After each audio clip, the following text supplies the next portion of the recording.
할렐루야. 사랑하는 대강의 가족 여러분, 오늘 하루도 하나님의 말씀과 동행하는 삶이 되길 소망합니다. 오늘 함께 나눌 하나님의 말씀은 열왕기하 1장 1절에서 8절 말씀입니다. 아합이 죽은 후에 모압이 이스라엘을 배반하였더라.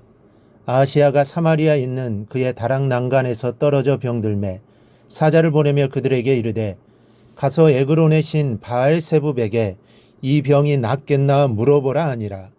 여호와의 사자가 디셉 사람 엘리야에게 이르되, 너는 일어나 올라가서 사마리아 왕의 사자를 만나 그에게 이르기를, 이스라엘의 하나님이 없어서 너희가 에그론의 신 바알세붑에게 물으러 가느냐. 그러므로 여호와의 말씀이 내가 올라간 침상에서 내려오지 못할지라 내가 반드시 죽으리라 하셨다 하라. 엘리야가 이에 가니라. 사자들이 왕에게 돌아오니 왕이 그들에게 이르되, 너희는 어찌하여 돌아왔느냐 하니 그들이 말하되, 한 사람이 올라와서 우리를 만나 이르되, 너희는 너희를 보낸 왕에게로 돌아가서 그에게 고하기를, 여호와의 말씀이 이스라엘의 하나님이 없어서 내가 에그론의 신 바알세붑에게 물으려고 보내느냐. 그러므로 내가 올라간 침상에서 내려오지 못할지라 내가 반드시 죽으리라 하셨다 하라 하더이다. 왕이 그들에게 이르되, 올라와서 너희를 만나 이 말을 너희에게 한 그 사람은 어떤 사람이더냐. 그들이 그에게 대답하되, 그는 털이 많은 사람인데 허리에 가죽띠를 띠었더이다 하니 왕이 이르되, 그는 디셉 사람 엘리야로다. 아멘. 1995년도 5월에 상명여대 교내 관상수에 농약을 뿌리던 인부가 이 캠퍼스에 있는 고철 덩어리 4개를 발견했습니다. 그는 그 고철을 치우기 위해 산소 용접기를 가져다가 잘게 잘라서 고물상에 21,500원에 팔았습니다. 그 학교에서는 난리가 났습니다. 시가 3,600만 원 상당의 조형 미술작품 4점이 없어졌기 때문입니다. 일하는 아저씨가 3,600만 원짜리 예술품을 고철 덩어리인 줄 알고 잘게 부수어서 고물상에 넘기는 실수를 저지른 것입니다. 그 다음날 이 아저씨는 친구에게 고철을 주우러 가자며 다른 철제 조각품 2점을 절단하다가 붙잡히고 말았습니다. 그분의 눈에는 예술품이 한낱 고철 덩어리밖에 보이질 않았던 것입니다. 그는 말하기를, 고철 덩이를 학교 측이 귀찮아 처리하지 않은 줄 알았다며 고철 덩어리가 미술작품이라니 믿을 수 없다고 말했습니다. 그러나 두 사람은 특수절도로 입건되었다는 기사였습니다. 옛날에는 고래청자와 같은 보물을 비누 몇 장에 바꾸고 좋아하는 분들도 많이 있었습니다. 아무리 값진 보물이라 할지라도 가치를 모르는 사람에게는 더 이상 보물이 될 수 없습니다. 보물이란 그 가치를 아는 사람의 손에 들려질 때 비로소 보물이 되는 것입니다. 오늘 본문에 보면 아하시아가 아합의 뒤를 이어 이스라엘의 왕이 되었습니다. 그러나 그는 다락 난간에 떨어져 병들었고 그 병의 증세는 몹시 심각했습니다. 2절을 보면 아하시아가 사마리아에 있는 그의 다락 난간에서 떨어져 병들매 사자를 보내며 그들에게 이르되, 가서 에그론의 신 바알세붑에게 이 병이 낫겠나 물어보라 하니라 했습니다. 바알세붑에게 이 병이 낫겠나 물어보라고 합니다. 이 바알세붑은 주를 뜻하는 바알과 파리를 뜻하는 세붑이 합쳐진 말입니다. 그리하여 바알세붑은 파리의 주라는 의미가 있습니다.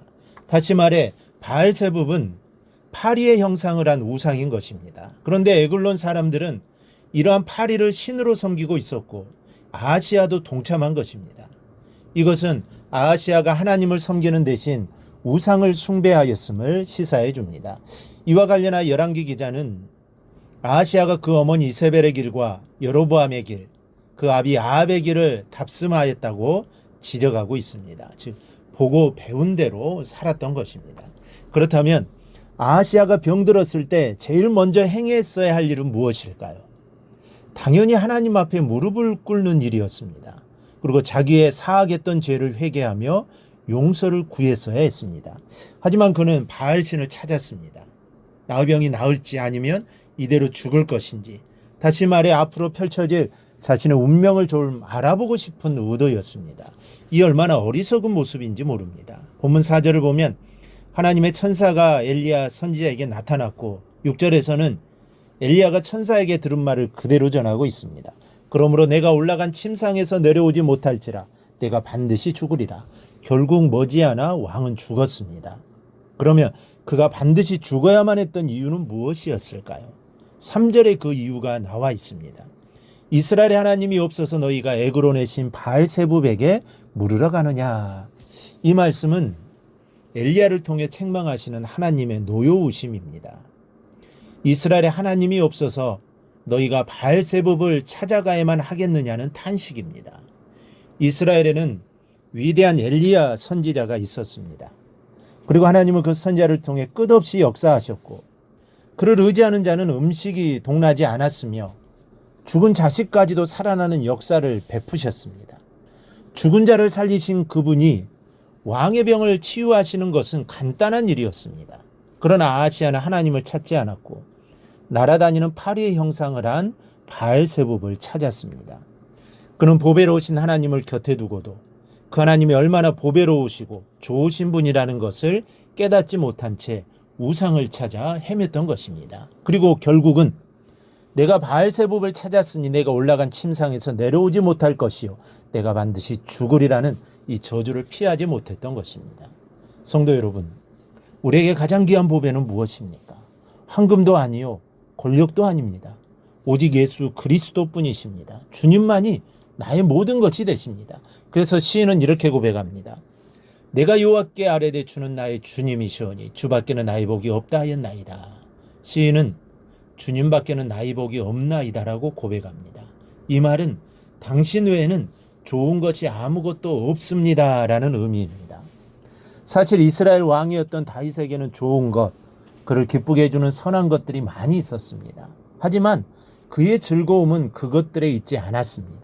더욱이 극심한 환난의 때에 그런 것들은 다윗에게 기쁨을 주지 못했습니다. 즐거울 때나 슬플 때를 막론하고 다윗의 참된 기쁨이 되는 것은 오직 하나님밖에 없었던 것입니다. 바로 이러한 고백, 주님 외에는 나에게 좋은 것이 하나도 없습니다. 이 고백이 저와 여러분의 고백이 되어 한없는 은총을 누리며 사는 여러분이 되기를 주님의 이름으로 축원합니다. 오늘 묵상한 말씀을 굳게 잡고 삶으로 실천하며 살아내는 대강의 모든 성도들이 되기를 축복합니다.